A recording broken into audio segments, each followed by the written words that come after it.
Assalamualaikum warahmatullahi wabarakatuh. Selamat pagi Ibu dan teman-teman yang berbahagia. Pertama-tama marilah kita ucapkan puji syukur kepada Allah Subhanahu wa taala karena telah memberikan rahmat sehingga kita dapat membuat video presentasi mata kuliah Pemahaman Lintas Budaya Negara Jepang.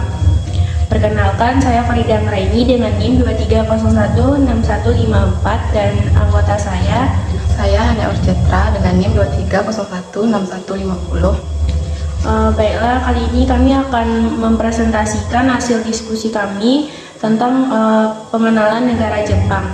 Yang pertama akan saya jelaskan. Baiklah, materi pertama ialah informasi umum tentang negara Jepang. Letak geografis dan batas wilayah. Jepang terletak di Asia Timur dan memiliki batas-batas wilayah sebagai berikut. Di sebelah barat berbatasan dengan Laut Jepang dan Laut Timur. Sebelah utara berbatasan dengan Selat Leperos, Soya, memisahkan antara Pulau Sakhalin yang dikuasai Rusia dan Laut Okhotsk. Sebelah timur laut berbatasan dengan Kepulauan Korea Selatan. Sebelah timur berbatasan dengan Samudra Pasifik. Sebelah selatan berbatasan dengan Laut Cina Timur. Yang kedua, populasi dan demografi. Demografi Jepang ditandai dengan penurunan tingkat kelahiran secara terus-menerus dan peningkatan harapan hidup yang menyebabkan penduduk Jepang makin menua. Penurunan tingkat fertilitas juga menyebabkan turunnya jumlah penduduk. Tingkat kelahiran turun drastis pada tahun 1966 yang bertepatan dengan tahun Kuda Api menurut zodiak Cina. Yang ketiga, ekonomi Jepang. Ekonomi pasar bebas dan terindustri Jepang merupakan ketiga terbesar di dunia setelah Amerika Serikat dan Cina dalam istilah paritas daya beli internasional. Ekonominya sangat efisien dan bersaing dalam area yang berhubungan ke perdagangan internasional, tetapi produktivitas lebih rendah di bidang agrikultur, distribusi, dan pelayanan. Selanjutnya adalah bahasa di Jepang. Bahasa resmi Jepang disebut juga dengan Nihongo. Pengertian Nihongo dalam bahasa Jepang digunakan untuk merujuk kepada bahasa Jepang itu sendiri. Secara harfiah, Nihongo berarti bahasa Jepang dalam bahasa Jepang. Ini adalah bahasa yang digunakan oleh masyarakat Jepang dan juga oleh sebagian besar diaspora Jepang di seluruh dunia. Bahasa Jepang memiliki struktur dan tata bahasa yang unik, termasuk 3 sistem penulisan utama, yaitu hiragana, katakana, dan kanji. Hiragana dan katakana adalah abjad Jepang, sedangkan kanji adalah karakter logograf yang diadopsi dari aksara Tiongkok. Selanjutnya adalah agama dan kepercayaan Jepang. Agama di Jepang secara formal didominasi oleh Shinto dan Buddha.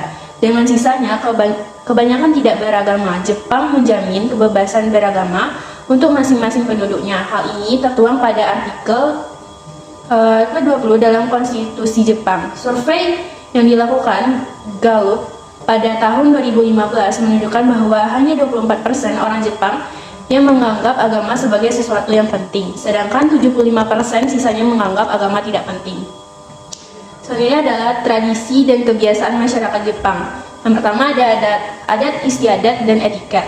Yang pertama ada disiplin. Orang Jepang sangat disiplin dan menghargai waktu, sekalipun mendapatkan waktu toleransi keterlambatan hingga 10 menit dari acara. Mereka jarang datang terlambat dan merasa malu apabila melakukannya. Yang kedua, membungkuk dan memberi salam. Ojigi, membungkuk, merupakan salah satu budaya negeri Sakura yang menandakan penghormatan. Selain ojigi, orang Jepang akan menyapa dan memberi salam di berbagai situasi. Yang kedua, tradisi keluarga dan perkawinan. Pertama ada Obi Iwai. Acara ini dikenal juga dengan tradisi perayaan Obi atau sabu untuk kimono. Dalam acara tersebut, obi dipakaikan kepada wanita yang sedang hamil untuk melindungi bayinya. Yang kedua ada Yuino. Sama seperti di Indonesia, sebelum melangkah ke pernikahan, orang Jepang juga menggelar acara pertunangan, disebut Yuino. Ini adalah waktu di mana terjadi pertukaran hadiah antara keluarga calon pengantin dan biasanya dilakukan di keluarga pengantin wanita. Yang ketiga, perayaan penting dari hari libur. Yang pertama ada sehari sebelum musim semi 3 Februari yang dinamakan Setsubun. Upacara ini diadakan di seluruh Jepang. Remaja yang baru masuk usia dewasa akan berpartisipasi dalam mengenakan jas, kimono, dan sebagainya. Pada perayaan ini ada kebiasaan melempar kacang untuk menangkal roh jahat sembari mengatakan Oni wa Soto Fuku wa Nachi. Yang kedua, 3 Maret Hinamatsuri. Ini adalah upacara untuk mendoakan kebahagiaan dan pertumbuhan yang sehat bagi anak perempuan.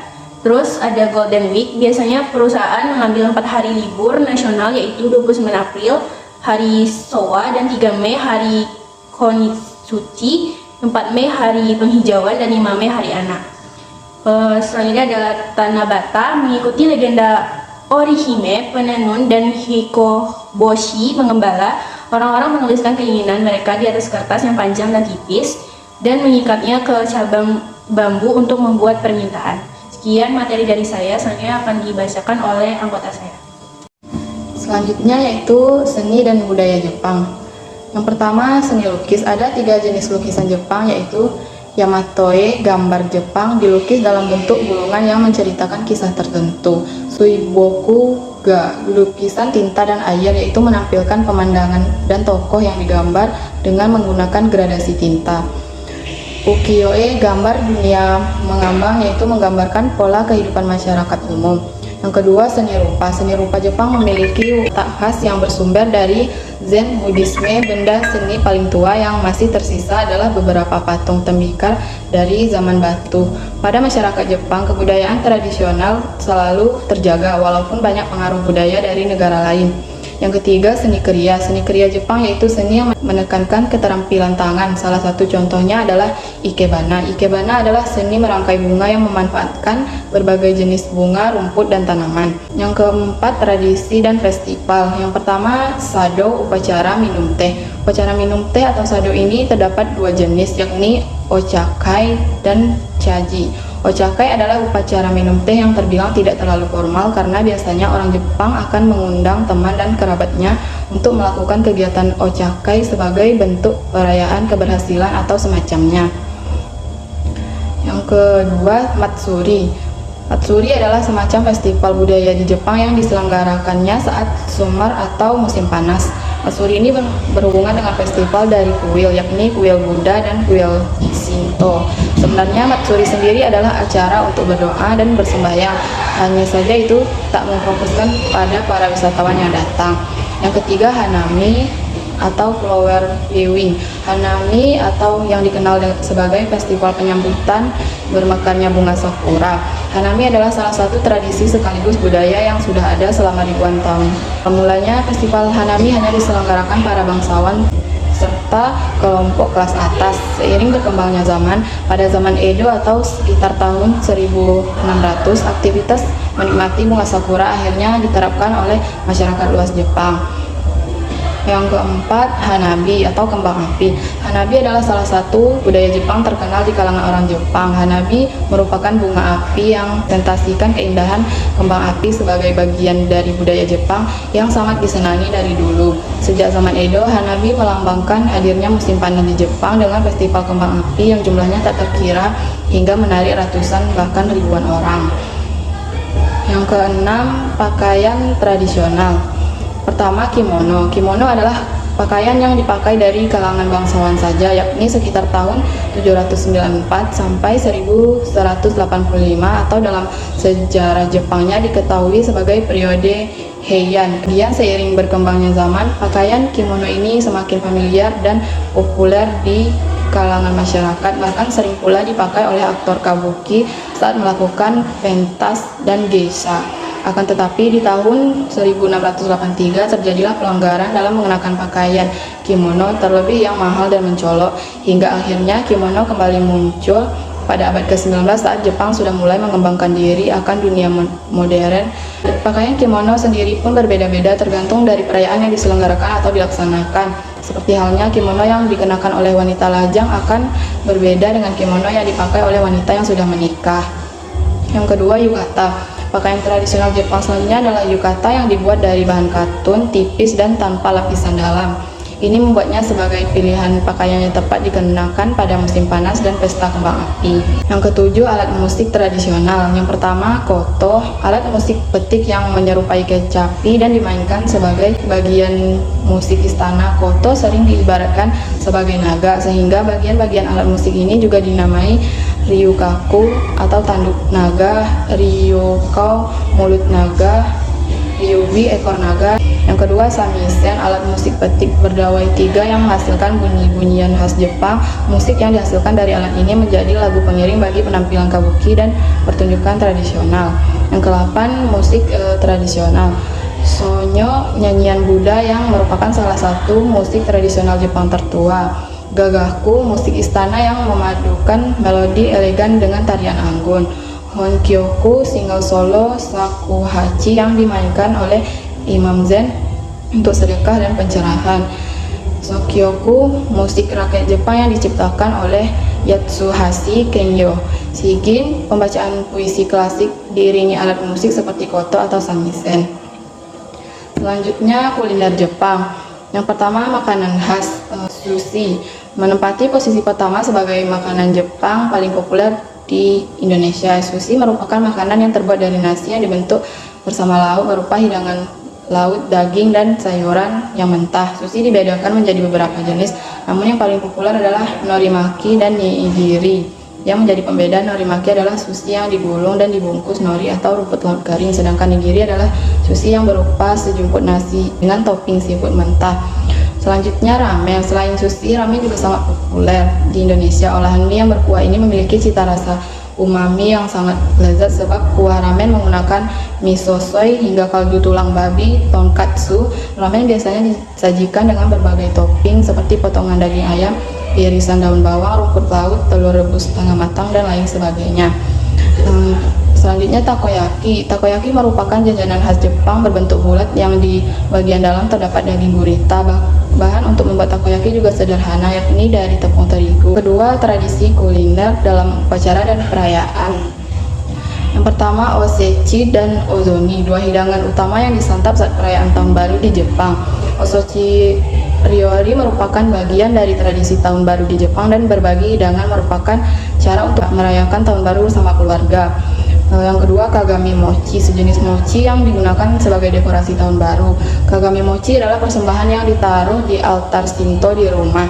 Yang ketiga, takoyaki, jajanan pinggir jalan khas Jepang yang terbuat dari adonan bayi gurita, jahe, dan bawang. Takoyaki merupakan makanan yang disajikan pada festival Tanabata, festival bintang yang biasa dilakukan warga Jepang di musim panas. Yang keempat, oden, semur yang berisi berbagai bahan seperti telur rebus, lobak, konnyaku, dan cikua dalam kaldu dashi yang gurih. Oden adalah hidangan musim dingin yang mulai populer di musim gugur. Selanjutnya, pariwisata budaya di Jepang. Yang pertama, destinasi wisata umum. Destinasi wisata umum di Jepang yang wajib dikunjungi. Yang pertama, Gunung Fuji. Ikon Jepang dengan ketinggian 3.776 meter menawarkan pemandangan spektakuler dan berbagai aktivitas outdoor seperti pendakian. Gunung Fuji merupakan salah satu dari 3 gunung suci di Jepang selain Gunung Haku dan Gunung Tate. Yang kedua, kuil Sensoji merupakan salah satu kuil tertua di Jepang, terletak di Asakusa, Tokyo, Jepang. Kuil yang didirikan sejak abad ke-6 ini kerap juga disebut sebagai kuil Kanon Asakusa. Berdiri di tengah-tengah bangunan pencakar langit Tokyo, kuil ini menjadi wisata sejarah yang lestari hingga sekarang. Yang ketiga, Tokyo Disneyland dan Disney Sea. Toko Disney Sea adalah tempat wisata di Tokyo, Jepang yang terkenal dengan taman bertema akuatik. Tempat ini menampilkan banyak film bertema air Disney seperti The Little Mermaid, Finding Nemo, dan 20.000 Leagues Under the Sea, serta beberapa film remaster seperti The Tower of Terror. Yang kedua, ekowisata dan wisata alam. Yang pertama, air terjun Nachi Wakayama. Air terjun Nachi adalah salah satu air terjun tertinggi yang ada di Jepang dengan ketinggian mencapai 133 meter. Di dekat dasar air terjun terdapat kuil Hiro. Para dewa Kumano diyakini awalnya bersemayam di air terjun tersebut. Sekarang kuil tersebut memuja dewa Okuninushi, dewa utama pembangunan bangsa dan pengobatan. Yang kedua, Ngarai Takachiho, Miyazaki. Ngarai Takachiho adalah sebuah jurang sempit yang membelah batu di tepi sungai Gokase. Di sini pengunjung dapat mendayung menyusuri sungai. Penyewaan perahu tersedia di ujung selatan Ngarai. Air Ngarai yang tenang membuat kegiatan mendayung semakin mudah untuk dilakukan. Yang ketiga, padang pasir Totori. Padang Pasir Totori merupakan bukit pasir besar yang terletak tepat di luar pusat kota dan merupakan objek wisata paling terkenal di Totori. Di sini pengunjung dapat menaiki unta dan kuda melintasi bukit pasir, sementara mereka yang lebih suka petualangan dapat mencoba para layang atau sandboarding yang ditawarkan oleh pengelola setempat. Selanjutnya adalah hasil wawancara dengan narasumber tentang negara Jepang. Pertanyaan yang pertama, hal yang sangat ikonik di Jepang. Jawaban dari narasumber, cuacanya pada musim semi di bawah 10 derajat Celcius dan musim panas dengan suhu 40 derajat Celcius. Pertanyaan yang kedua, bahasa yang dipakai sehari-hari di Jepang ialah bahasa Nihongo atau bahasa Jepang. Pertanyaan ketiga, perbedaan pendidikan di Jepang dengan di Indonesia. Disiplin waktu yang sangat ketat dibanding Indonesia. Yang keempat, peraturan yang berbeda dengan Indonesia. Jawabannya dari narasumber, membuang sampah harus sesuai dengan jadwal yang telah ditentukan serta harus tepat waktu. Jika tidak tepat waktu, maka mesti disimpan sampai jadwal berikutnya. Pertanyaan selanjutnya, tempat wisata yang dominan untuk dikunjungi di Jepang. Jawaban dari narasumber yaitu Hokkaido, Osaka, Tokyo, akuarium yang besar. Pertanyaan selanjutnya, transportasi yang biasanya dipakai mahasiswa Jepang. Jawabannya sepeda dan bus. Pertanyaan selanjutnya adalah culture shock narasumber saat tinggal di Jepang.